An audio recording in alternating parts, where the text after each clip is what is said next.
more often than not. And it's really not that friendly either. Because really what happens is sometimes the sellers will kick something in. Sometimes we go to you guys as the buyers and you guys go no. And then we go back to the bank or the investor or the MI company and tell them no. And sometimes they will agree to negotiate. Or sometimes they'll just say, all right, deal's dead. So now you're either stuck paying this thing or you walk away after you spent the last 3 months trying to find the place that you thought was going to be your little dream place. Okay? So, you guys were smiling. Now all of a sudden you guys are thinking this. So, all right. So is the original list price determined by the first lender and the seller? No. You want to take a shot at it, or? List price is what the seller and their agent decide to put it on the market for. Yeah. It has nothing to do with the reality.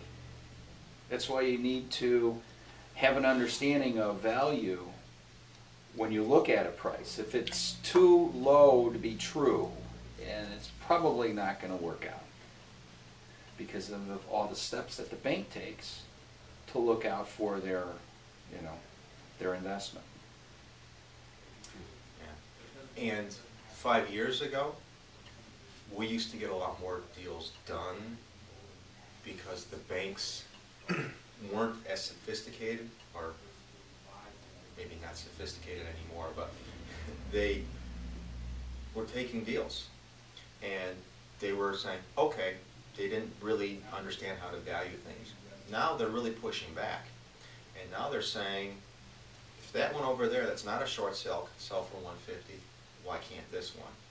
And they've really stepped it up to the point where I think they feel like there is no harm to them in it being a short sale, and they should get every penny out of the deal that any other seller who'd be negotiating would.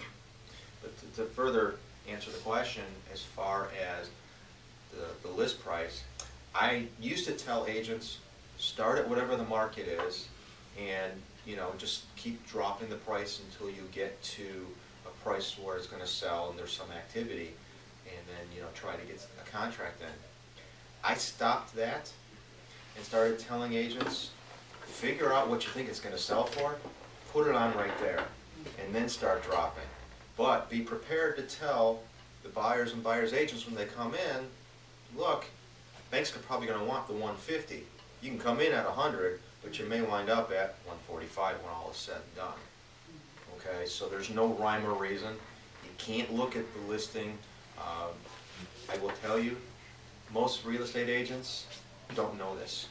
They don't understand what goes on here. Most of them aren't involved in the short sale, and if they are, it's only periphery, so they probably don't understand all the different steps. So a lot of them, correct me if I'm wrong, Bert, just want to take the listing and they want to put it up there and do as little work as possible and hope that it sells, and then dump it off on somebody else to do the negotiating, and then they can kind of wipe their hands of it and say, well, we got it sold, I can't control what the bank does. Okay? So you have to really look at what the fair market value is going to be, one, and then determine, again, back to the beginning, is it worth my time? Is it worth 3 to 6 months waiting, kind of not knowing, kind of having this annoying negotiation to see if in fact, I can get this place. And if there's other stuff out there, that's certainly something to consider. Now, you used to, we have to put down earnest money. Does that, because this thing drags out, does that affect, like, let's say we say, okay, after 3 months, I'm going to back out of this, if we're adding way too much money on or whatever, I want to back out. Do I get my earnest money back and I'm done, clear and free? And in most cases, yes. The way the contracts are written now, and the short sale riders, and then what attorneys do in attorney approval, we usually put a time frame on there. Okay, it used to be 90 days on a lot of deals. I'm trying to push them to 120 days. If we don't get approval within a certain time from the banks, and that's physical written approval with all those steps I was talking about done, or if we don't get a close within a certain time, you have the right to walk away and get all your money back. Okay. And then of course, even if we get through the entire approval process, you're still going to have your mortgage contingency in place. And what I'll tell you right now is, I don't have a problem getting the short sale approval, for the most part, all right? Sometimes we have an issue with value, and I'll tell you a story in a minute on that. But for the most part, once we get through the process, we are really able to get the banks to approve these deals. Right? Not everyone's happy, of course, but we can get to that point. What's happening now is, since it's taking so long, we're having buyers walk, or worse, the buyer still wants to buy the place, but their lender won't approve the loan. Because the lender doesn't start doing any of their due diligence until we get the short sale approval.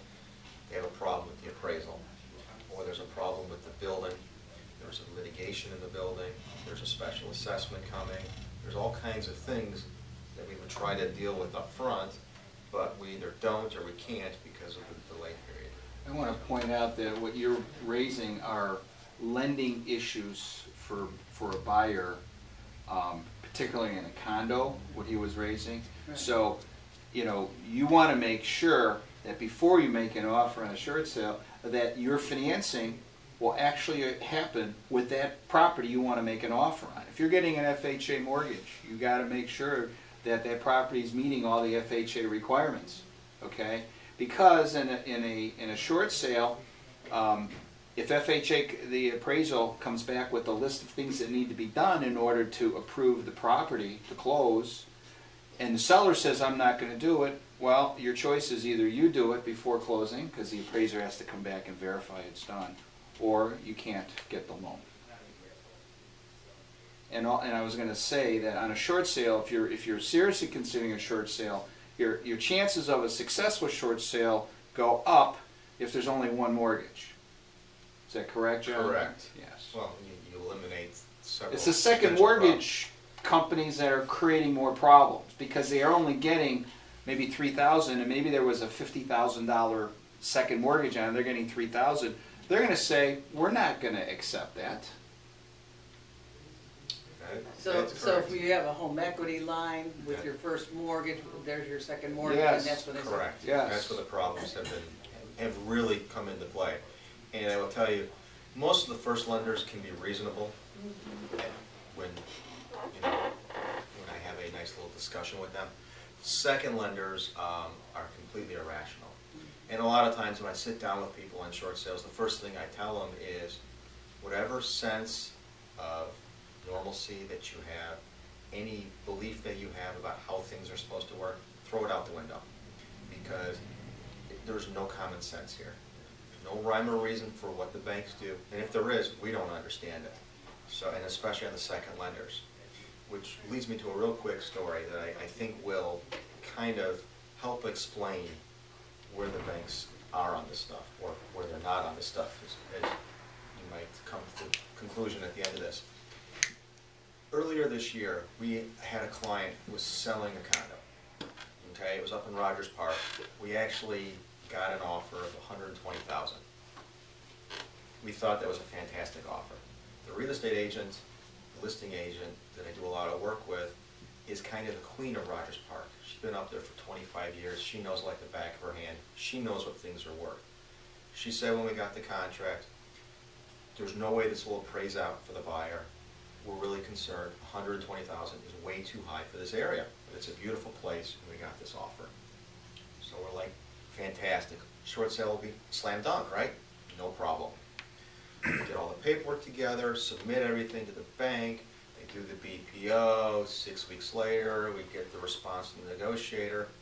All right, we did everything, and we need $135,000 for the purchase price.